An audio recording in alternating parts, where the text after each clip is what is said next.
ನಾನು 14 ವರ್ಷ ಈ ಶಾಲೆಯಲ್ಲಿ ಕೆಲಸ ಮಾಡಿದ್ದೆ. 14 ವರ್ಷನೂ ಬೇರೆ ಯಾವುದೋ ಊರಲ್ಲಿ ಬೇರೆ ಯಾವುದೋ ಪ್ರದೇಶದಲ್ಲಿ ಕೆಲಸ ಮಾಡಿದೆ ಅಂತ ಅನುಭವ ಇಲ್ಲವೇ ಇಲ್ಲ.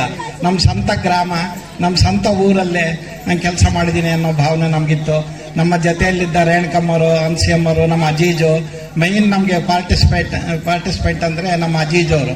ನಮ್ಮ ಅಜೀಜವ್ರನ್ನ ಯಾವ ನಿಮಿಷನೂ ನಾವು ಮರೆಯೋಕ್ಕಾಗಲ್ಲ.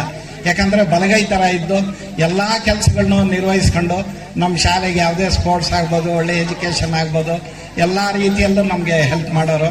ಆಮೇಲೆ ನಮ್ಮ ರೇಣುಕಮ್ಮ, ಹಂಸಿಯಮ್ಮರು ಅಷ್ಟೇ. ಈ ಕೆಲವು ಶಾಲೆಗಳಲ್ಲಿ ನೀವು ಕೇಳಿದಿರ 4 ಜನ ಇದ್ದರೆ 3 ಗುಂಪು ಇರ್ತಾವಲ್ಲಿ. ಅವ್ರದ್ದೊಂದು ಗುಂಪು, ಇವ್ರದ್ದೊಂದು ಗುಂಪು, ಬರೀ ಜಗಳ, ಬರೀ ಏನೋ ಕಾಂಪ್ಲಿಕೇಶನ್ಸ್ ಇರುತ್ತೆ. ಆದರೆ ನಮ್ಮ ಟೀಚರ್ಸ್ ಎಂದೂ ಆ ಥರ ಮಾಡಿದವರಲ್ಲ. ಯಾವುದೇ ಒಂದು ಗುಂಪುಗಾರಿಕೆ ಮಾಡದೆ ನಾವು ಹೆಂಗೆ ಆಯಿತು ಕೆಲಸ ಮಾಡಿಕೊಂಡು ಶಾಲೆಯ ಅಭಿವೃದ್ಧಿಗೋಸ್ಕರ, ಅದು ಸ್ಪೋರ್ಟ್ಸ್ ವಿಷಯದಲ್ಲಂತೂ ನಿಮ್ಗೆ ಗೊತ್ತೇ ಇದೆ. ಖೋಖೋ ಅಂದರೆ ಕುರುಬುರಾಮನಹಳ್ಳಿ ಅಂದರೆ ಎತ್ತಿದ ಕೈ. ಯಾಕಂದರೆ ನಮ್ಮ ಮಕ್ಕಳು ಖೋಖೋನಲ್ಲಿ ಈ ತಾಲೂಕ್ ಲೆವೆಲ್ ಆಗ್ಬೋದು, ಜಿಲ್ಲಾ ಲೆವೆಲ್ಲು, ಡಿವಿಷನ್ ಲೆವೆಲ್ಗೆ ಹೋದಾಗ ಗೆದ್ದಾಗ, ನಮ್ಮ ಕ್ರಿಕೆಟ್ ಗೆದ್ದಾಗ ಎಷ್ಟು ಖುಷಿ ಆಗ್ತೋ ಅದು 100 ಪಟ್ಟು ಖುಷಿ ಆಗೋದು. ಯಾಕಂದರೆ ಈ ಊರಿನ ಜೊತೆ ಒಡನಾಟ ಆಗ್ತಾ ಆಗ್ತಾ ನನಗೆ ಆ ಭಾವನೆ ಅನ್ನೋದನ್ನೇ ಹೊರಟೋಯ್ತು. ಇಲ್ಲಿರೋರೆಲ್ಲ ಯಾವ ರೀತಿ ಇದ್ದಾರೆ ಅಂದ್ರೆ ನನಗೆ ಸ್ವಂತ ಮನೆಯವರ ರೀತಿಯಲ್ಲಿ ಇವರಿದ್ದಾರೆ. ಹಾಗೇನೆ ನಲ್ಲಿರ್ತಕ್ಕಂಥ ಶಿಕ್ಷಕರು ಕೂಡ ನಮ್ಮಲ್ಲಿ ಹಾಗೆ ರೀತಿ ನಮ್ಮಲ್ಲಿ ಬೇರೆದ ಅನ್ನೋ ಭಾವನೆನೇ ಬರಲಿಲ್ಲ. ಎಲ್ಲರೂ ಒಂದೇ ಅನ್ನೋ ಭಾವನೆಲ್ಲ ಇದು. ಈ ಊರ್ನೂ ಅದೇ ರೀತಿ ನಡ್ಕೊಂಡ್ರು. ಹಾಗೇನೆ ನಾವು ಯಾವುದೇ ಒಂದು ಕೆಲಸವನ್ನ ಮಾಡಬೇಕು ಅಂತಂದ್ರು ಈ ಊರಿನ ಗ್ರಾಮಸ್ಥರು, ಯುವಕರು ಎಲ್ಲರೂ ಕೂಡ ಮುಂದೆ ಬಂದು ಏನ್ ಮಾಡ್ತೀರಾ ಮಾಡಿ ಮೇಡಮ್, ನಾವು ಮಾಡ್ತೀವಿ, ನಿಮ್ಗೆ ಪ್ರೋತ್ಸಾಹವನ್ನ ಕೊಡ್ತೀವಿ. ಯಾವುದೇ ಒಂದು ಕೆಲಸಕ್ಕಾದ್ರೂ ಕೂಡ ಅವ್ರು ಯಾವುದು ಹಿಂಜರಿತಾ ಇರ್ಲಿಲ್ಲ. ನೀವೇನ್ ಹೇಳ್ತೀರಾ ಅದಕ್ಕೆ ನಾವು ಒಬ್ಬೆ ಅನ್ನೋ ರೀತಿಯಲ್ಲಿ ಅವ್ರು ನಡ್ಕೊಂಡು ಬಂದ್ರು. ನಾವು ಇಲ್ಲಿ ಇರೋವರೆಗೂ ಕೂಡ ಹಾಗೆ ಇದ್ದಾರೆ. ಇನ್ನು ಮುಂದೆನೂ ಕೂಡ ಸಹಕಾರವನ್ನ ತಾವು ಎಲ್ಲರೂ ಕೂಡ ಇಲ್ಲಿರ್ತಕ್ಕಂಥ ಶಿಕ್ಷಕರುಗಳಿಗೆ ಅದೇ ರೀತಿ ಕೊಡಬೇಕು. ನಮ್ಮ ಶಾಲೆ ಅನ್ನೋದು ಮುಂದುವರಿಬೇಕು. ಹಿಂಗೇನೆ ಈ ಸದಾ ರೀತಿ ಯಾವ್ದು ಬಂದ್ರೂ ಕೂಡ ಈ ಒಂದು ರಾಮನಹಳ್ಳಿ ಅನ್ನೋದು ಈ ಶಿರಾ ತಾಲೂಕಲ್ಲೇ ಖೋಖೋದಲ್ಲಿ ಫೇಮಸ್ ಆಗಿದೆ. ಕುರುಬ್ರಾಮನಹಳ್ಳಿ ಅಂದ್ರೆ ಖೋಖೋ ಅನ್ನೋ ಇದು ಬಂದಿದೆ. ಈಗ್ಲೂ ನಮ್ಮನ್ನ ಕೊಟ್ಟಂತ ಗುರುತಿಸಲ್ಲ. ಕುರುಬ್ರಾಮನಹಳ್ಳಿ ರೇಣುಕಾ ಅಂತಲೇ ಕರೆಯೋದು. ಇಲ್ಲಿಂದ ಬಿಟ್ಟೋಗ 5 ವರ್ಷ ಆದ್ರೂ ಕೂಡ ಅಲ್ಲಿ ಈ ಇರ್ತಕ್ಕಂಥ PT ಮಾಸ್ಟರ್ಗಳೆಲ್ಲರೂ ಕೂಡ ಕೂಗೋದೇನೆ ಪಟ್ಟ ರೇಣುಕಾ ಅಂತ ಅನ್ನೋದೇ ಇಲ್ಲ. ಕುರುಬ್ರಾಮನಹಳ್ಳಿ ರೇಣುಕಾ ಇನ್ನೂ ಹೋಗಿಲ್ಲ ನನಗ ಪಟ್ಟ ಅನ್ನೋದು. ಯಾಕೆಂದ್ರೆ ಅದಕ್ಕೆ ಹಂಗಂತಾರೆ. ಈಗ್ಲೂ ಏನಂತಂದ್ರೆ ರಾಮನಹಳ್ಳಿಗೆ ಹೋಗ್ಬೇಕು ಅನ್ನೋ ತವ್ರ ಮನೆ ಕರಿತಾ ಇದೆ, ಹೋಗ್ರಿ.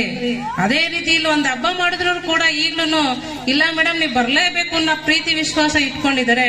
ನನ್ನ ಸಾಯೋವರೆಗೂ ಕೂಡ ಆಭಾರಿಯಾಗಿರ್ತೇನೆ. ಇಷ್ಟ ಹೇಳ್ತಾ ನನ್ನ 2 ಮಾತುಗಳನ್ನ ಆಡ್ಲಿಕ್ಕೆ ಅವಕಾಶ ಮಾಡಿಕೊಟ್ಟಂತ ಈ ಶಾಲೆಯ ಮುಖ್ಯ ಗುರುಗಳಾಗಿರ್ತಕ್ಕಂಥ ಉಮೇಶ್ ಪ್ರಸಾದ್ ಅವ್ರಿಗೂ, ಊರಿನ ಗ್ರಾಮಸ್ಥರು ಕೂಡ, ಹಾಗೇನೆ ಇಲ್ಲಿ ಶಿಕ್ಷಕಿಯಾಗಿರ್ತಕ್ಕಂಥ ಮೇಡಮ್ ಅವ್ರಿಗೂ ಕೂಡ ಒಂದಿಷ್ಟ ನನ್ನ 2 ಮಾತುಗಳನ್ನ ಮುಗಿಸ್ತಾ ಇದ್ದೀನಿ. ಜೈ ಹಿಂದ್, ಜೈ ಕರ್ನಾಟಕ.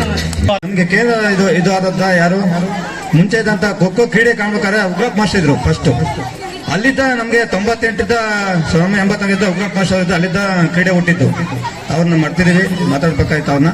ಅವ್ರ ಮಗ ಅಂತ ಮಂಜುನಾಥ್ ಅವ್ರಿಗೆ ಹೇಳಿದ್ವಿ, ಅವ್ರು ಬಂದಿಲ್ಲ. ಆಗ ಅಂತ ಆಮೇಲೆ ಉಮಾದೇವಿ ಟೀಚರ್ ಇದ್ರು. ಅವರಾದ್ಮೇಲೆ ನಮ್ಮ ನಾರಾಯಣ ಗುಪ್ತಾ ಸರ್ ಅವ್ರು ಬಂದ್ರು. ಕ್ರೀಡೆಯನ್ನ ಉನ್ನತ ಮಟ್ಟಕ್ಕೆ ಒಯ್ದು ಚೆನ್ನಾಗಿ ಮಕ್ಕಳ ಪ್ರೋತ್ಸಾಹನ ತಂದುಕೊಟ್ಟು ಚೆನ್ನಾಗಿ ಇದು ಮಾಡಿದ್ದಾರೆ. 10ನೇ ಕ್ಲಾಸರ್ಗೆ ಬೀಳ್ಕೊಡುಗೆ ಸಮಾರಂಭವನ್ನು ಮಾಡ್ಬೇಕಂತ ಹೇಳಿ ನಾವು ತೀರ್ಮಾನ ತಗೊಂಡ್ವಿ. ಎಲ್ಲರೂ ಸಹಕಾರ ಕೊಟ್ಟರು. ನಮ್ಮ ಗ್ರಾಮದ್ರು, ನಮ್ಮ ಹಳೆ ವಿದ್ಯಾರ್ಥಿಗಳು ಎಲ್ಲರೂ ಸಹ ಪ್ರೋತ್ಸಾಹ ಕೊಟ್ಟು 2 ಮಾತು ಮುಗಿಸ್ತಿದ್ದೇನೆ. ಧನ್ಯವಾದಗಳು. ನಮ್ಮಲ್ಲಿ ಇಲಾಖೆ ಸಾಕಷ್ಟು ಕಾರ್ಯಕ್ರಮಗಳನ್ನ ಪುಂಖಾನುಪುಂಖವಾಗಿ ಕೊಡ್ತಾ ಇದೆ. ತಮ್ಗೆಲ್ರಿಗೂ ಅದರ ಹರಿವಿದೆ.